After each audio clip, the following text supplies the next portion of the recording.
എല്ലാവർക്കും നമസ്കാരം.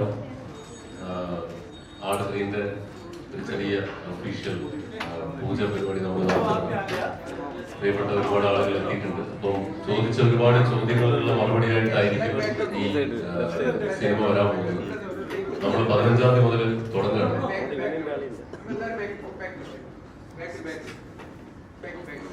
ശിവചേട്ടന്റെ മാനക പ്രൊഡക്ഷൻ കൺട്രോളിൽ നടന്നുകൊണ്ടിരിക്കുകയാണ്. അപ്പൊ ഇവിടെ നിൽക്കുമ്പോൾ ഒരുപാട് സന്തോഷമുണ്ട്. ഇപ്പം നമ്മുടെ ആങ്കർ പറഞ്ഞതുപോലെ 2015 സിനിമ ഇറങ്ങുമ്പോൾ ബോക്സ് ഓഫീസിൽ അണ്ടർ പെർഫോം ചെയ്ത ഒരു സിനിമയായിരുന്നു. അത് പറയാനുള്ള നല്ലൊരു വാക്കാണ്. വിഷമിക്കേണ്ടവർക്ക് ബോക്സ് ഓഫീസിൽ പൊട്ടിപ്പോയൊരു സിനിമയാണ്. അതാണ് റിയാലിറ്റി. അണ്ടർ പെർഫോമൻസ് ഒന്നും ആയിരുന്നില്ല. അവിടെ നിന്ന് ഈ സിനിമ തിരിച്ചു വന്നത് എങ്ങനെയാണെന്ന് നിങ്ങൾക്കറിയാം. അതിന്റെ 2ാം ഭാഗം എങ്ങനെ വന്നു നിങ്ങൾക്കറിയാം. അപ്പൊ തൊട്ട് നമ്മൾ ആലോചിച്ചിരുന്നു ഇതൊരു ട്രിലജിയാക്കി, ഒരു 3 പാർട്ട് ഫിലിമാക്കി ഈ യൂണിവേഴ്സ് അവസാനിപ്പിക്കുന്ന ഒരു ആഗ്രഹം ഉണ്ടായിരുന്നു. അപ്പൊ അതിന്റെ എഴുത്തും പരിപാടിയൊക്കെ നടക്കുന്നുണ്ടായിരുന്നു. അങ്ങനെ അത് കുറച്ച് വലിയ സിനിമയായി. ഇപ്പം ആളുകൾ ഓൺലൈനിലും അല്ലാതെ മെസ്സേജ് അയച്ചൊക്കെ ചോദിക്കുന്ന 2 ചോദ്യങ്ങളാണ്. ആടുത്തി സോംബി ചിത്രമായിരിക്കും എന്നുള്ളതാണ് മേജർ ചോദ്യം. അതാദ്യമേ അല്ല എന്ന് പറയുന്നു. എന്തായാലും സോംബി പടമല്ല. പക്ഷെ ഇത്തവണ നമ്മൾ ആടിന്റെ സ്വഭാവം മാറ്റാതെ, അതിന്റെ ഫ്ലേവറുകൾ ഒന്നും മാറ്റാതെ സിനിമ അല്പം വലുതാക്കുകയാണ്. പ്രൊഡ്യൂസർ പറയാൻ അനുവാദം തന്ന അത്രയും മാത്രമേ ഞാൻ പറയുള്ളൂ. അത് അല്പം വലുതാക്കുകയാണ്. നമ്മളൊരു സ്ലാപ്സ്റ്റിക് സിനിമയുടെ സ്വഭാവം നിലനിർത്തിക്കൊണ്ട് തന്നെ ഇത്തവണ നമ്മൾ എപ്പിക് ഫാന്റസിയിലേക്ക് പോവാണ്.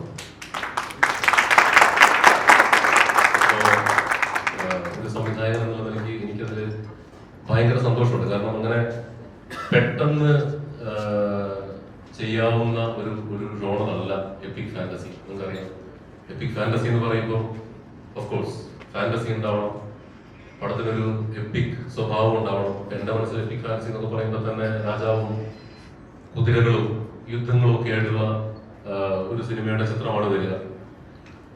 അപ്പൊ അതെല്ലാം വെച്ചുകൊണ്ട് നമ്മളൊരു എപ്പിക് ഫാന്റസിയിലേക്ക് ഇത്തവണ കാലെടുത്ത് വെക്കുകയാണ്. പിന്നെ ഇതിലെ ഫാന്റസി എലമെന്റുകൾ അത് സർപ്രൈസ് ആക്കി വെക്കുന്നു. എന്തായാലും അത് സോംബി ആയിരിക്കില്ല. അപ്പോ എന്റെ കരിയറിലെ ഫ്രൈഡേ ഫിലിം ഹൗസിന്റെ കരിയറിലെ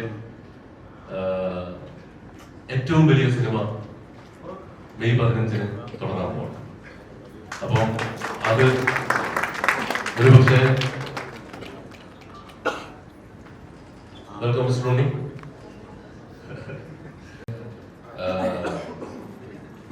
ഇത് ഇഷ്ടപ്പെടുന്ന ഒരു കൂട്ടം ആളുകൾ, ഇതിനു വേണ്ടി ചോദിച്ചുകൊണ്ടിരിക്കുന്ന ഒരു കൂട്ടം ആളുകൾ എന്തായാലും തിയേറ്ററിലെത്തും.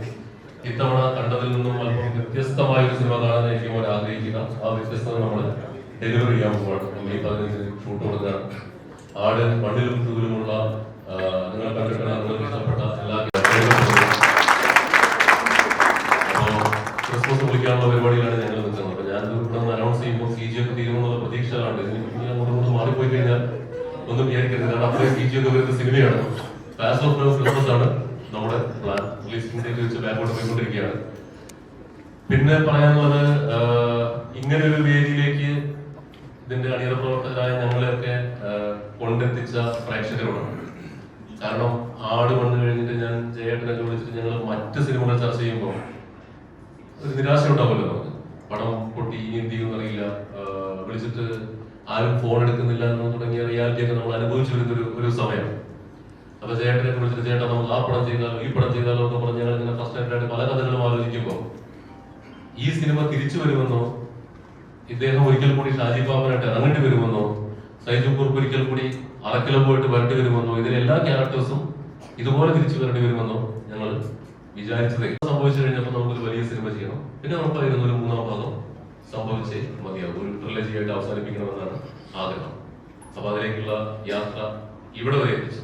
വളരെ ലളിതമായ ഒരു പൂജാ ചടങ്ങാണ്. ഓഡിയോ ലോഞ്ച് ഗ്രാൻഡ് ആക്കാനുള്ള പരിപാടിയാണ് പ്രൊഡ്യൂസറുടെ. അപ്പോൾ പൂജ ഞങ്ങൾ ലളിതമായിട്ട് വെക്കുകയാണ്. അപ്പോ അത് ഇവിടെ വരെ എത്തിച്ച ഈ ഇത്രയും വലിയ എപ്പിക് ഫാന്റസി സിനിമയുടെ വേദിയിലേക്ക് വരെ എത്തിച്ച പ്രേക്ഷകരോട് ഞങ്ങൾ നന്ദി പറയുകയാണ്. കാരണം you were right.